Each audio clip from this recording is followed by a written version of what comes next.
News. రామంతపూర్లో గోడ కూలి ఒకే కుటుంబానికి చెందిన నలుగురు ప్రాణాలు కోల్పోయారు. ఒకరు ప్రాణాలతో బయటపడ్డారు. అక్కడ తాజా పరిస్థితిని మా ప్రతినిధి వెంకటరెడ్డి అందిస్తారు. హైదరాబాద్ లో కురిసిన వర్షం హైదరాబాద్ రామంతపూర్ ప్రగతి నగర్ లో విషాదం నింపింది. ఉదయం తెల్లవారుజాము నుంచి కురుస్తున్న వర్షానికి రామంతపూర్ ప్రగతి నగర్ లో ఉన్నటువంటి కాంపౌండ్ వాల్ ఆనుకున్నటువంటి గోడ కూలిపోవడంతో ఒకే కుటుంబానికి చెందినటువంటి నలుగురు చనిపోవడం జరిగింది. ఇక్కడ మనం చూస్తూ ఉన్నాము. ఇక్కడ కాంపౌండ్ వాల్ నిర్మించారు. దీనికి సంబంధించి గుడిసె వేసుకొని ఉంటున్నటువంటి నలుగురు చనిపోవడం జరిగింది.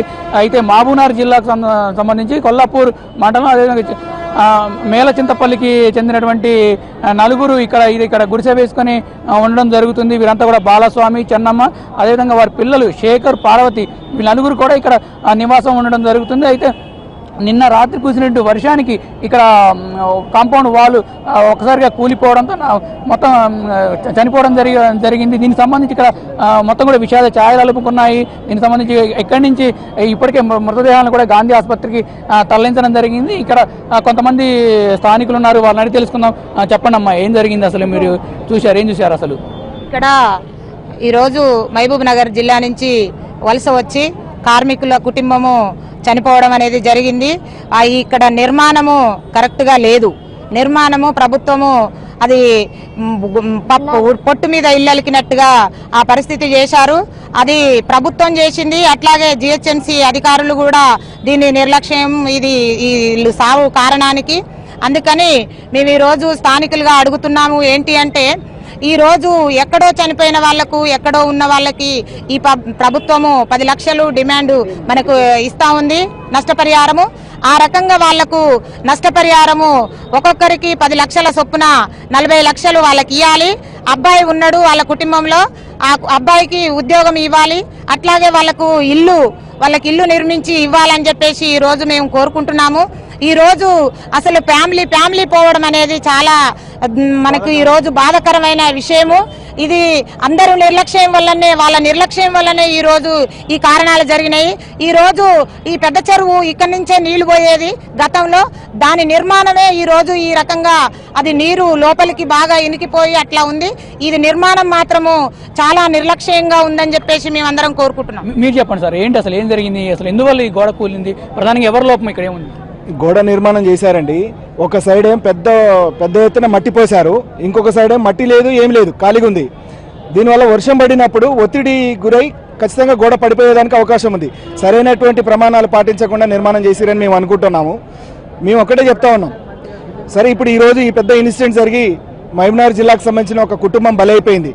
హైదరాబాద్కు వలస వచ్చినటువంటి అనేక కుటుంబాలు ఈ రకంగా చనిపోతున్నటువంటి పరిస్థితి ఉంది. ఈ క్రమంలో ప్రభుత్వం చాలా మందికి చాలా రకాల 10 లక్షల రూపాయలు సాయం చేస్తూ ఉంది. కానీ ఈరోజు ఇక్కడ చనిపోయినటువంటి కుటుంబాలకి ప్రభుత్వమే ప్రత్యేక చొరవ తీసుకొని ప్రతి సభ్యుడికి నలుగురు చనిపోయారు, నలుగురికి 10 లక్షలు చొప్పున 40 లక్షలు ఇచ్చినట్టయితే మిగతా బతికినటువంటి వెంకటేష్ అనే పర్సన్ ఒకటి బతికున్నాడు ఆ కుటుంబంలో. ఆ కుటుంబం నిలబెట్టేటువంటి అవకాశం ఉంది. మనం చనిపోయారని చెప్పేసి ఏదో జరిగిందని కాదు, కానీ ఈరోజు ప్రభుత్వం ఖచ్చితంగా స్పందించాలి. 40 లక్షల రూపాయలు ఈ కుటుంబానికి ఇచ్చినట్లయితే న్యాయం జరిగినట్టుగా ఉంటుంది. అదే సందర్భంలో ఇంత పెద్ద బిల్డింగ్ కన్స్ట్రక్షన్ చేసినటువంటి యజమాని ఈ కుటుంబానికి మానవత్వ దృక్పథంతో సాయం చేయాలి. సహాయం చేసి ఆ కుటుంబాన్ని నిలబెట్టేటువంటి ప్రయత్నం చేయాలని చెప్పేసి సిపిఎం పార్టీగా మేము కోరుకుంటున్నాం.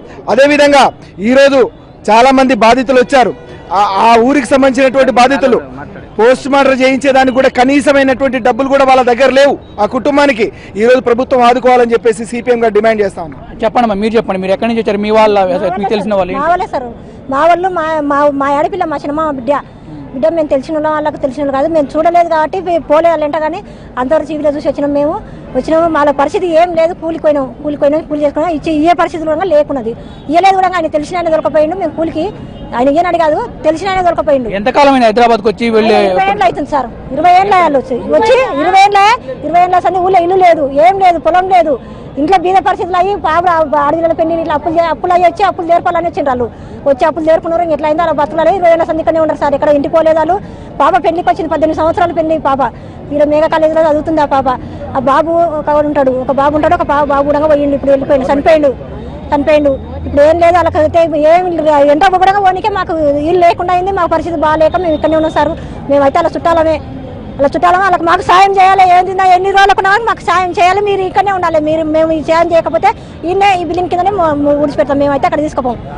బాధితులంతా కూడా పెద్ద ఎత్తున ఆందోళన చేస్తున్న పరిస్థితి కూడా మనం చూడొచ్చు. అయితే మొత్తానికి చూస్తే ఇప్పుడు ఇది ఈ కాలువ చూసుకున్నట్లయితే రామంతపూర్కు సంబంధించినటువంటి ఈ చెరువు, ఆ చెరువు నుంచి నాలా వెళ్ళేటువంటి రూటు, ఈ రూటుకు సంబంధించి మొత్తం కూడా మట్టితో ఈ యొక్క వాళ్ళు నిర్మించడం మట్టి ఉన్నది, మొత్తం కూడా ఇది కుంగిపోవడం వల్ల ఒక్కసారిగా ఇది కూలినటువంటి పరిస్థితి కూడా ఇక్కడ మనం చూడవచ్చు. మొత్తానికి సంబంధించి దీనికి సంబంధించి మొత్తంగా ఇప్పుడు బాలస్వామి కుటుంబంలో మొత్తం 3 పిల్లలు, అదేవిధంగా 2 భార్యాభర్తలు కూడా ఉన్నారు. అయితే వెంకటేష్ తప్ప, వాళ్ళ కొడుకు వెంకటేష్ తప్ప మిగతా 4 కూడా అక్కడిక్కడే చనిపోయిన పరిస్థితి కూడా ఉంది. అయితే ఇటు బాలస్వామి కుటుంబం సంబంధించి వాళ్ళ అన్న, అదేవిధంగా వాళ్ళ తల్లి కూడా ఆయన పైన ఆధారపడి జీవిస్తున్న పరిస్థితి కూడా ఉంది. అయితే మొత్తానికి బాధితులకు మాత్రం ఖచ్చితంగా న్యాయం చేయాలి అని చెప్పి కూడా వీళ్ళంతా బాధిత కుటుంబాలంతా కూడా, అంటే వీళ్ళు వలస కూలీలు, వీళ్ళు కనీసం అంటే రెక్కాడితే కానీ డొక్కాడిన పరిస్థితి వీరిది, ఖచ్చితంగా ప్రభుత్వం న్యాయం చేయాలని చెప్పి కూడా ఇక్కడ నుండి బాధితులు కోరుతున్న పరిస్థితి ఉంది.